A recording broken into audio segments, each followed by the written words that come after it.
Hey folks, this is Al Martin. We went a little bit long last week, so this is part 2 of my discussion with Tarush Aggarwal. He is the CEO of 5X. We talked about a number of things, including the modern stack, why 5X. We talked about target customer profiles, and I gave him the friend test. Now we dive into the consulting business, flexible pricing, and really finish it off. I hope you enjoy it. Thanks for listening. See you. Let's go. You're listening to Making Data Simple, where we make the world of data effortless, relevant, and yes, even fun. Does 5X, do you guys do the consulting work as well, or is that part of the transition to use your platform? So, the on-demand model is not just when you're not just transiting to use our platform. You can use the on-demand model at any point, right? So at any point, you can add a pod, you can add them for a week or a month or however long you want. And these pods have, a sort of bunch of engineers who are highly trained, and they also have this person who's a technical project manager. And think of those people as, early employees of data teams of like WeWork and sort of Twitter and sort of Salesforce and Alibaba and Uber, early employees of these companies. They're sort of, what we call technical project managers, where they have, a few different pods they manage. And these are great people, you get access to, who you can ask these questions about. Hey, can we do a POC? Can we do a migration? I have these 50 sort of different data sources. I think picking 5 randomly is an okay way to start. I think, what I would really want to do is, in the 50, understand which are the ones which don't have an actual out-of-the-box data connector, and pick one of the ones which don't have it and figure out how are you going to work with a sort of custom integration. You can use these technical project managers to help you figure out which ones are going to be tricky, which ones connect out of the box, and really what is that end-to-end solution. And then you could use 5X to just spin up that stack and sort of get started.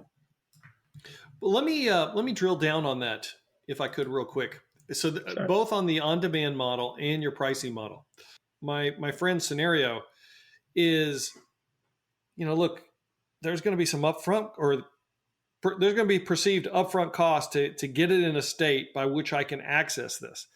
That's probably the bigger worry. I mean, getting the reports run on the data after it's already in state, well, that's probably fine. We can get that done. And then we got to grow and scale from there. Now, I did go out on your website and I was looking at pricing and offerings, and you have like 3 areas that I could see here, but I'll let you expand on it. One is map your stack, which I guess it says free here. Now, I'd want to understand that, because that'd be kind of what I'm talking about here in terms of getting everything set up, getting that data warehouse set up. And then you got a starter edition. Then you got a pro edition. Look, there's a lot of different bullets underneath here. I'll turn it over to you, but how does this work with the scenario I just described? I think it's a perfect analogy.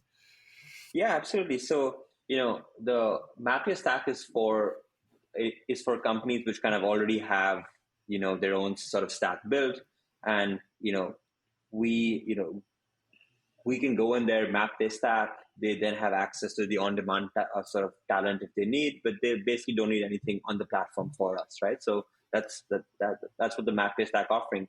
In this case, your friend sort of not quite sure if, he's looking for sort of more of an enterprise setup, or he's looking for, a sort of basic setup, whichever one it is, he would either pick the starter plan or the professional plan. That would My guess is he'd want to start. Look, his simple objective is to clean up his data and get out of spreadsheets and do because the spreadsheets also represents a bunch of manual effort, right? You're putting everything together. He's like, why can't I automate this? I mean, exactly. There's technology out there to do it. Anyway, keep going. Yeah, so I think he would get started with a sort of fairly sort of simple sort of BI stack. I think something like he could do that on our starter plan, which costs a few $100 a month. Based on having 30, 40, 50 data sets. Initially, connecting a few, and then over a period of few months, eventually getting this to 50. I think his monthly infrastructure bill of all of the different vendors which we spin together and charge for them, I think it would probably start with $1,000 a month, and eventually go up to a few $1,000s a month as your friend adds all of his different sort of data sources, right? So I think the infrastructure piece, having this end-to-end stack would just be a lot more efficient and than potentially going to one sort of enterprise BI vendor and sort of getting started. And I think the other piece is, we have this concept of on-demand talent, right? And I know you're on our pricing page. You can see that we charge for it on a weekly basis, right? And it's flexible. It's increments of like 20 hours.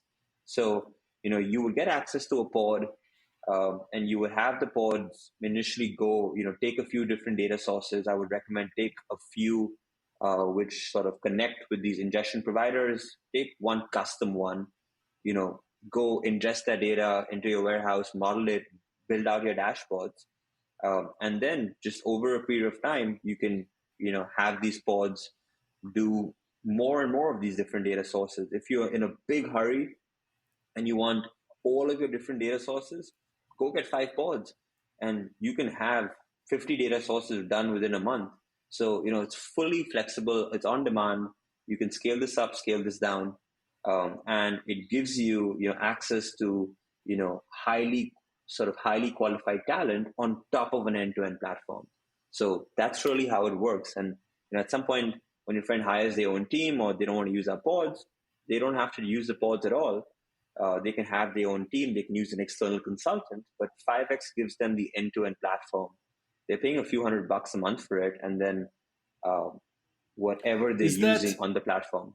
So here's what I hear you say. You say, look, you've kind of got a version of a consulting arm. You call it on demand. It's an engineering pods. So in other words, and again, don't let me say anything that's untrue here, but in my buddy's case, it would be a situation where he outlines what you guys are up against. You could map that up and say, look, here's 50 sources. It will take 5 dedicated pods for X number of weeks. Like right now, I think your pod is 20 engineer hours per week, by example. So you can draw up a project plan and say, look, if you want to get all those 50 migrated and moved, it'll take, let's say, 6 pods, and we can do it over this period. That gets set up. Once that's set up, then you're onto the stack. And once you're onto the stack, then it's a matter of whether you want to go with the starter edition or the pro edition. Is that true? Yeah, I think I think both the starter and the pro will allow you to set up the core stack. The pro edition is about things like SSO and sort of role-based access control, which I think are overkills for your friend. So I think just sort of getting started on the starter makes a lot of sense. And yes, he could completely use the pod to sort of come up with a plan and provide a sort of statement of work, which is like the consultant model. Or he could just say, hey, I'm just getting a pod for a week, and I'm just getting a pod for 2 weeks, and in 2 weeks, can we map out our first few different data sources and sort of build out a sort of POC? And so go in some ways, it's like, imagine if you had a sort of group of engineers and you're asking them to sort of go build something in a few weeks and sort of come back to you and show you what they've done. I presume your solution is only available on public cloud? Public cloud. I mean, in other words, if he wanted to leave some data sources on-prem, that's not an option in this case. If he wanted to leave some, we can connect to on-prem through some of the ingestion providers, and we would move it over to the public cloud. So the real big difference between starter and pro, though, is as you say, you're adding SSO login, role-based access control. You go from 25 users to 200 users. And obviously, you will still have the additional platform usage charges, whatever cloud you're using, correct? Correct, yes. So any other hidden charges? Nope. Sorry. It's very, very transparent. I think on the pro plan, you also start getting discounts from vendors. I think, as your sort of volume sort of scales up, moving over to pro makes sense. In general, the way we look at it is that you can always sort of upgrade, right? So initially, why go, sign all these enterprise contracts up front? A much sort of smarter approach, which is sort of something we can unlock is, go get started, have your sort of core stack, add different vendors over time. And then when you're actually getting value from this, you can enable things like role-based access control, things like a sort of security suite, and then move up as and when it makes sense. Let me ask this question though. All right, in his scenario, which I think is a perfect litmus test, he would make the move. All right, he would go to the data warehouse. It's really reasonable. I mean, if I could say so, it's inexpensive. Yep. Once you make that, particularly for a company like his. However, I would imagine you're always going to have engineering pods or dedicated engineers, because you're going to have ETL or something via the source and the ingestion of the data that's coming in on a regular basis. Yes. Sure, but I I think at one point you asked me what are the two different types of companies using you, right? And there are early stage companies which don't have resources, which sort of use us for the platform as well as for the sort of on demand talent. And for them, this truly becomes data as a service because they have the platform and they have a team. And as this company grows, or your typical Series A company, they already have a few engineers, they already have a data team. They like the fact that they have a single place for the platform. They don't have to go sign these enterprise contracts. They can add vendors sort of as and when they want, and they can use their own teams to operate this stack because it's an end-to-end platform. And if they ever need, if they want to supplement their in-house teams with on-demand talent, they can go do that. So it sort of varies. I think you can use it in like any way which makes sense to you. All right. That sounds very good. I like it. 5X. I got it. Infrastructure, data collection, self-service reporting. You have everything built in.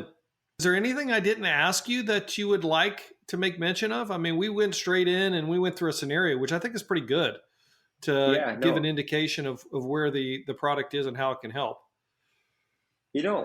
I like that a lot. And, ultimately, the sort of difference in all the other vendors and, what we're trying to do is we want to be business focused, right? Like, no one should be doing data for the sake of building a data team. It should always be a means to add value to the business. And, we believe that, having a sort of platform like 5X means that, you're like 10 times faster to actually get to analytics, and it's a sort of fraction of the price as hiring your own team, spinning this up yourself, sort of stitching this together and signing these enterprise contracts. So if you're interested in like getting business ROI, I think that's really where we shine. How many customers do you have today, if I could ask? Any references? Yeah, absolutely. We have a bunch of case studies on our website. Our smallest customers are pre-product. Our sort of largest customers are banks and sort of public companies today. So this sort of self-service platform will be sort of launching in the next 2 months. So until now, we're sort of 11 months old. We probably have about 20 customers using us, but until now it's been a little bit more services based because the platform wasn't fully automated. Whereas all of this changes in the next 2 months, where anyone can go to 5X, enter their credit card, they'll have the platform out of the box, and they can add on-demand talent, all from the platform itself. What competitors? Who's your largest competitor? I think there's another category in this space called the managed data stack, and over there you have Morzad Data or sort of Y42. They're a little bit different from us. What they do is they give you, an end-to-end platform, but just with ingestion, storage, modeling, reporting. So, a few use cases, and they in some way, they sort of OEM this, right? So it's a single platform. You aren't sure which ingestion layer you're using. You aren't sure which warehouse you're using, which sort of modeling tool you're using. So it's very simple for someone who's got no context, and it's one single platform. But this sort of difference in what 5X is and what, something like Morza data is in us, we're not OEMing anything, right? You can pick and choose which vendors you want. You have more capabilities than just, ingestion, storage, modeling, reporting. You have metadata and reverse ETL and augmented analytics and anything else you want. So quite different. We believe that the sort of managed data stack, which is what they're doing, is great for companies getting started, but it doesn't, it's got a sort of cut off. It doesn't scale as you grow, and you have less flexibility. The slide deck that you shared with me, are you going to be posting that on your website? Yeah. So a lot of, because it's pretty good. I mean, it even talks about 5X versus starting from scratch, our exact scenario. And you talked to it being 12 times faster to analytics and 6 times cheaper than starting from scratch. Yep. So I think this is good. This will be on your website, you say? Yes. Terrific. By the time your listeners listen to it, it'll be on our website. All right. Hey, 2 more quick questions before I let you go. So your CEO, how's that job going? You were not long ago, 11 years, 10 years, whatever, sitting in Salesforce thinking, I wonder what the CEO's doing. So what's the CEO doing now? People are wondering about you now. I think it is the most unfamiliar role I've ever been in, where a lot of it, seems familiar, but in the most unfamiliar way. And it's, I think I've always wanted to be an entrepreneur. Even back in Salesforce, I knew it one day I sort of wanted to start a company, and I just wasn't sure how I was ever going to leave the sort of corporate world, and in some ways COVID forced me to do it. So super, super grateful for that. And I am glad I didn't start this earlier on, because there's sort of good days and the bad days. Of course. Hopefully there's tons of good days in your future, though. Looks like you're off to a hot start. Hey, with everybody remotely, do you hire for skill or culture? I think getting past the way we interview, you require to have skill. We spend a lot of time building fairly automated interview processes, and in order to get past the technical qualification, that requires skill. But once someone passes that, in order to get in the door for us, it's got a cultural component too. So you're always speaking to someone, and sort of someone's answering a sort of very, very basic question, which is, if this person joined 5X, would you want to have them in your team? And I think that's, a simple way of sort of figuring out whether we are, whether people want to work with other people. Well, let's end kind of where we started off with then. What is the culture? What is 5X? If you were to outline your values and to rip them off 1, 2, 3, this is what the listeners would say, hey, if I'm going to go work with 5X, this is who I'm dealing with. I think, we spend we're sort of remote. The sort of flip side of remote is accountability. We sort of care, the fact that we call 5X, we sort of care about adding exponential value for our customers. We're pretty transparent, and we try to be a together culture, even though we're remote. Sounds good. Where can listeners reach out and learn more about you and 5X? Our website is 5x.co. That's 5x.co. You can reach out to me on my email at tarush@5x.co, or on Twitter at Tarush. That's just Darush. And looking forward to having conversations on the space. And if we can add any sort of value for you guys, very, very happy to do that. Fantastic. Thank you so much for having me on the show. Yeah, thank you. I appreciate you being here. I always like to talk data. And, I'll have to have my buddy listen to this so he can decide what next course of action he's going to take. Hopefully he takes a look at 5X, right? That would be great. All right, listeners, thank you for listening as always. Hit me on almartintalksdata@gmail.com. Love to hear from you. Until next time, I will see you on the podcast. See you all later. Bye-bye.